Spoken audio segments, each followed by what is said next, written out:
Hi friends, ಎಲ್ಲರಿಗೂ ನಮಸ್ಕಾರ. Friends, ಇವತ್ತಿನ ವಿಡಿಯೋದಲ್ಲಿ ನಾನು ನನ್ನ ಗಾರ್ಡನಲ್ಲಿ ಕೆಲವೊಂದು ಅಪ್ಡೇಟ್ಸನ್ನು ಕೊಡ್ತಾ ಹೋಗ್ತೀನಿ. ವಿಡಿಯೋನ ಪೂರ್ತಿಯಾಗಿ ನೋಡಿ, ಇಷ್ಟ ಆದರೆ ಒಂದು ಲೈಕನ್ನು ಮಾಡಿ. ನೋಡಿ, ಕಣಗ್ಲೆ ಹೂವಿನ ಗಿಡ ಹಚ್ಚೋದ್ರಿಂದ ಈ ರೀತಿ ಗೊಂಚಲಾಗಿ ಹೂಗಳು ಬಿಡೋಕ್ಕೆ ಶುರುವಾಗುತ್ತೆ. ಹಾಗೆ ನನ್ನ ಗಾರ್ಡನಲ್ಲಿ ಹೊಸದಾಗಿ ಸುಗಂಧರಾಜ್ ಹೂ ಕೂಡ ಬಿಟ್ಟಿದೆ. ಆಮೇಲೆ ಇದೊಂದು ವೈಟ್ ಕಲರ್ ಫ್ಲವರ್ ಕೂಡ, ಪರ್ಸ್ಲೇನ್ ಇದು. ಇದರಲ್ಲಿ ಕೂಡ ಹೂ ಬರೋಕ್ಕೆ ಶುರುವಾಗಿದೆ. ನಾನು ಕಟಿಂಗ್ಸನ್ನು ಹಾಕಿದ್ದೆ, ಅದರ ಅಪ್ಡೇಟ್ಸ್ ಇದು. ಆಮೇಲೆ ಇನ್ನೊಂದು ಕಣಗ್ಲೆ ಹೂವಿನ ಗಿಡ ಇದು. ಇದರಲ್ಲಿ ನೋಡಿ ಎಷ್ಟು ಮೊಗ್ಗು ಬಂದಿದೆ ಅಂತ. ಈ ಗಿಡ ನಾವು ಒಂದು ಸಣ್ಣ ಕಟಿಂಗಿಂದ ಹಚ್ಚಿದ್ರೂ ಕೂಡ ಚೆನ್ನಾಗಿ ಬರುತ್ತೆ. ಅಕ್ಕಪಕ್ಕ ಮನೆಯಲ್ಲಿ ಯಾರ ಹತ್ರ ಇದ್ದರೆ ನೀವು ಇಸ್ಕೊಂಡು ಇದನ್ನು ಹಚ್ಚಿದ್ರೆ ಸಾಕು.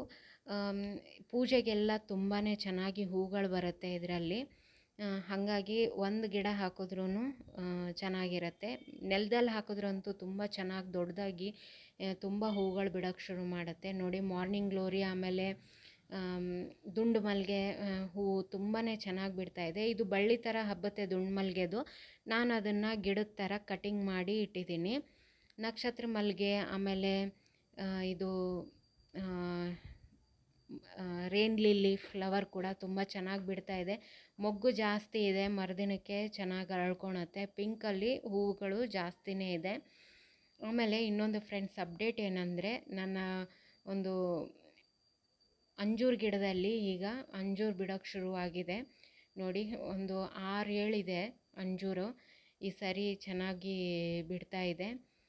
ಮೊದಲು 3-4 ಮೊದಲೆಲ್ಲ ಬಿಡ್ತಾಯಿತ್ತು. ಆಮೇಲೆ ಈಗ ಚೆನ್ನಾಗಿ ಬರೋಕ್ಕೆ ಶುರುವಾಗಿದೆ. ಈಗ ಇದಕ್ಕೆ ವರ್ಮಿ ಕಂಪೋಸ್ಟನ್ನು ನಾನು ಹಾಕಿದ್ದೆ, ಚೆನ್ನಾಗಿದೆ ವರ್ಮಿ ಕಂಪೋಸ್ಟು. ಆಮೇಲೆ ಬಸಳೆ ಸೊಪ್ಪಿನ ಕಟಿಂಗ್ಸನ್ನು ಹಾಕಿದ್ದೆ ನಾನು, ಅದು ಕೂಡ ಚೆನ್ನಾಗಿ ಬಂದಿದೆ. ನಾನು ಒಂದೆರಡನ್ನು ನಾನು ಟ್ರಾನ್ಸ್ಪರೆಂಟ್ ಕೂಡ ಮಾಡಿದ್ದೀನಿ. ಆಮೇಲೆ ಇದರಲ್ಲಿ ಹೂ ಬರೋಕ್ಕೂ ಶುರುವಾಗಿದೆ, ಅಂದರೆ ಬೀಜ ಕೂಡ ರೆಡಿ ಆಗ್ತಾ ಇದೆ. ನೋಡಿ, ಈ ಪಾಟಲ್ಲಿ ನಾನು ಅರಿಶಿನ ಹಾಕಿದ್ದೆ, ಅರಿಶಿನ ಕೂಡ ಎಲ್ಲ ಚೆನ್ನಾಗಿ ಬರ್ತಾಯಿದೆ. ನಾನು ಈ ಸರಿ ಸ್ವಲ್ಪನೇ ಅರಿಶಿನ ಇತ್ತು, 1-2 ಪುಟ್ಟಿನಲ್ಲಿ ಹಾಕಿದ್ದೆ. ಲಾಸ್ಟ್ ವಿಡಿಯೋದಲ್ಲಿ ನಾನು ತೋರಿಸಿದ್ದೆ ಅಂದ್ಕೊತೀನಿ. ಈಗ ಮತ್ತೆ 2 ಪುಟ್ಟಿನಲ್ಲಿ ಮತ್ತೆ ನಾನು ಅರಿಶಿನ ಹಾಕಿದ್ದೀನಿ. ಆಮೇಲೆ ಅದೇ ಪಾಟಲ್ಲಿ ರಾಜಗಿರಿ ಮತ್ತು ಕಿರಿಕ್ಸಾಲಿ ಸೊಪ್ಪು ಕೂಡ ಚೆನ್ನಾಗಿ ಬಂದಿದೆ. ನೋಡಿ, ಒಂದೇ ಒಂದು ಬೆಂಡೆಕಾಯಿ ಆಗಿತ್ತು. ಈ ಸರಿ ನಾನು ಒಂದು 4-5 ಬೀಜ ಹಾಕಿದ್ದೆ, ಬಟ್ 2 ಮಾತ್ರ ಬೆಂಡೆಕಾಯಿ ಗಿಡ ಇದೆ. ಉಳಿದಿದ್ದು ಯಾವುದು ಬರಲಿಲ್ಲ ಅದು ಚೆನ್ನಾಗಿ. ಹಾಗೆ ಬದನೆಕಾಯಿ ಕೂಡ ಇದೆ. ಇವತ್ತು ಬದನೆಕಾಯಿನ ತೆಗಿತಾ ಇದ್ದೀನಿ. ನಾನು ಬದನೆಕಾಯಿ ಗಿಡ ಕೂಡ ಅಷ್ಟೇ ಈ ಸರಿ ತುಂಬಾ ಹಾಕಿದ್ದೀನಿ. ಹಾಗಾಗಿ 3 ದಿನಕ್ಕೊಂದು ಸಾರಿ ಹಾರ್ವೆಸ್ಟ್ ಮಾಡೋಕ್ಕೆ ಸಿಗ್ತಾ ಇದೆ. ನೋಡಿ, ಈ ಗಿಡದಲ್ಲೂ ಕೂಡ ಬದನೆಕಾಯಿ ಇದೆ. ನಾನು ತುಂಬ ದೊಡ್ಡದಾಗಿ ಬೆಳೆಯೋಕ್ಕೆ ಬಿಡಲ್ಲ, ಯಾಕಂದರೆ ತುಂಬ ದೊಡ್ಡದಾಗಿ ಬಂದರೆ ಅಷ್ಟು ರುಚಿ ಇರಲ್ಲ. ಚಿಕ್ಕದಾಗಿರೋದು ಎಳೆದಿರೋದನ್ನೇ ನಾನು ತೆಗಿಯೋಕ್ಕೆ ಇಷ್ಟಪಡ್ತೀನಿ. ಆಮೇಲೆ ಯಾವತ್ತು ಬೇಕೋ ಆವತ್ತೇ ನಾನು ಇದನ್ನು ತಕ್ಕೋತೀನಿ. ಮನೆಯಲ್ಲೇ ಬೆಳೆದಿರೋದ್ರಿಂದ ಅಡ್ವಾನ್ಸಾಗಿ ತೆಗೆದು ಫ್ರಿಜ್ಜಲ್ಲಿ ಇಡೋದು ಸ್ವಲ್ಪ ಬೇಡ ಅನಿಸುತ್ತೆ.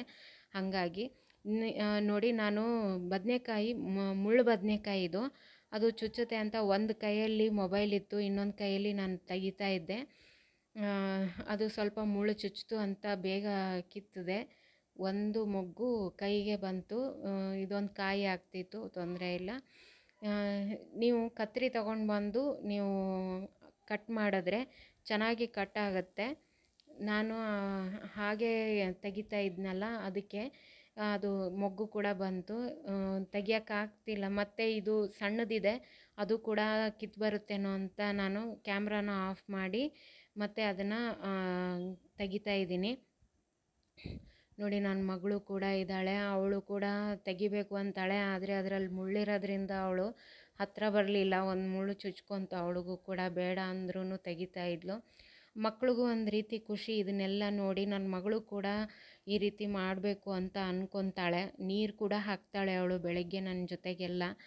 ಗಾರ್ಡನಿಂಗ್ ಕೆಲಸ ಕೂಡ ಮಾಡ್ತಾಳೆ ಅವಳು. ಅವಳಿಗೂ ಕೂಡ ಒಂದು ಆ್ಯಕ್ಟಿವಿಟಿ ಇರುತ್ತೆ. ಹಾಗಾಗಿ ನಾನು ಕರ್ಕೊಂಡು ಬರ್ತೀನಿ ಮೇಲ್ಗಡೆ.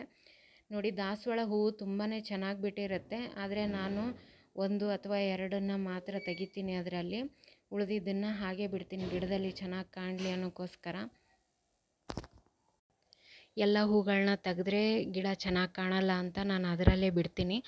ಸ್ವಲ್ಪ ಎಷ್ಟು ಬೇಕೋ ಅಷ್ಟು ಹೂಗಳನ್ನ ಮಾತ್ರ ನಾನು ತೆಗಿತೀನಿ. ನಾನು ಆದಷ್ಟು ಸ್ವಲ್ಪ ಗಿಡದಲ್ಲಿ ಬಿಡೋಕ್ಕೆ ಇಷ್ಟಪಡ್ತೀನಿ. ಸ್ವಲ್ಪ ಮಾತ್ರ ಆದರೆ ಮಾತ್ರ ನಾನು ಹೂಗಳನ್ನ ನಾನು ತೆಗಿತಾ ಹೋಗ್ತೀನಿ. ನೋಡಿ, ಇದು ಮಾರ್ನಿಂಗ್ ಗ್ಲೋರಿ ಫ್ಲವರು ವೈಟಲ್ಲಿದೆ. ಇದನ್ನು ಬೀಜ ಕಲೆಕ್ಟ್ ಮಾಡಿ ಇಟ್ಕೋಬೇಕು ಅಂತ ಅಂದ್ಕೊಂಡಿದ್ದೀನಿ. ಅದಕ್ಕೆ ನಾನು ಅದನ್ನು ತೆಗಿತಾ ಇಲ್ಲ. ಈ ವಿಡಿಯೋ ಇಷ್ಟ ಆದರೆ ಒಂದು ಲೈಕ್ ಮಾಡಿ. Thank you.